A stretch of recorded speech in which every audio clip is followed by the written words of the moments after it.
দীনা ইনদাল্লাহিল ইসলাম।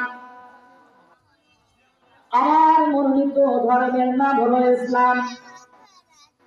আল্লাহর যদি মনোনীত ধর্মের নাম ইসলাম হয়, আমরা মুসলমান। আল্লাহ পাক ঘোষণা দিলেন সর্বশ্রেষ্ঠ ধর্মের নাম হলো ইসলাম। সেই জন্য বলুন মুসলমান, আল্লাহ পাকের মনোনীত ধর্মের নাম হলো ইসলাম। আমাদের ধর্মের নাম হলো ইসলাম। বলেন ঠিক কিনা? আল্লাহ পাক রব্বুল আলামিন বলেন, ও পয়গম্বর, ও পয়গম্বর, আপনি তাদেরকে জানিয়ে দেন।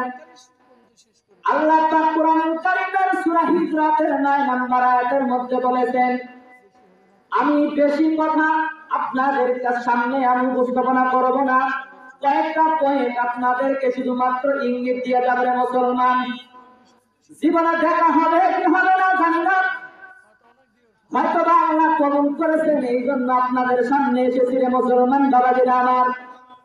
আল্লাহ পাক রব্বুল আলামিন কোরআনুল কারীমের সূরা ইমরানের সূরা হিজরাতের 9 নম্বর আয়াতের মধ্যে আল্লাহ পাক ঘোষণা করলেন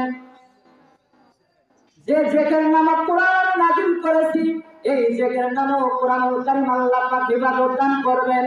তাহলে আপনাদের কাছে প্রশ্ন করি, কোরআন যদি আপনার সিনার ভিতরে থাকে, বলেন তো মুসলমান, আল্লাহ পাক কি আপনাকে আমাকে জাহান্নামের আগুন জ্বালাবে নাকি? বলেন, কথা বলেন, জ্বালাবে নাকি? না না না। আল্লাহ পাক রব্বুল আলামিন বিশ্ব নবীকে ডাকতে বলে, পয়গম্বর আপনি তাদেরকে জানিয়ে দেন, ও পয়গম্বর আপনি তাদেরকে ঘোষণা করে দেন, ওই সমস্ত আমার বান্দারা, আমার বান্দিরা যারা কোরআন অনুযায়ী তাদের জীবন সেটিং করে নিবে, কোরআন অনুযায়ী তার দিলের সঙ্গে সেটিং করবে, কোরআন অনুযায়ী তার সমাজ পরিচালনা করবে, রাষ্ট্র পরিচালনা করবে, ও পয়গম্বর আপনি জানান, ও পয়গম্বর আপনি ঘোষণা করে দেন, ওই সমস্ত আমার বান্দারা তার নিজের কপালে তারা নিজে নিজে জান্নাত লিখে নিল। সুবহানাল্লাহ বলেন। ও পয়গম্বর আপনি আরো ঘোষণা করেন, ওই সমস্ত আমার বান্দারা তাদের কপালে তারা নিজে নিজেই জাহান্নাম লিখে নেবে।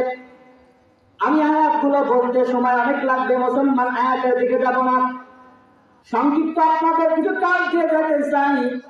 মুসলমান বাবাজিরা, আল্লাহর পাক পয়গম্বরকে ডাক দিয়ে বলেন, পয়গম্বর তাদেরকে ঘোষণা করে দেন, ওই সমস্ত আমার বান্দারা যারা কোরআন অনুযায়ী তার পরিবার চালাবে না, সমাজ রাষ্ট্র পরিচালনা করবে না, ওই সমস্ত আমার বান্দারা তার নিজের কপালে তারা নিজে নিজে জাহান্নাম লিখে নিল।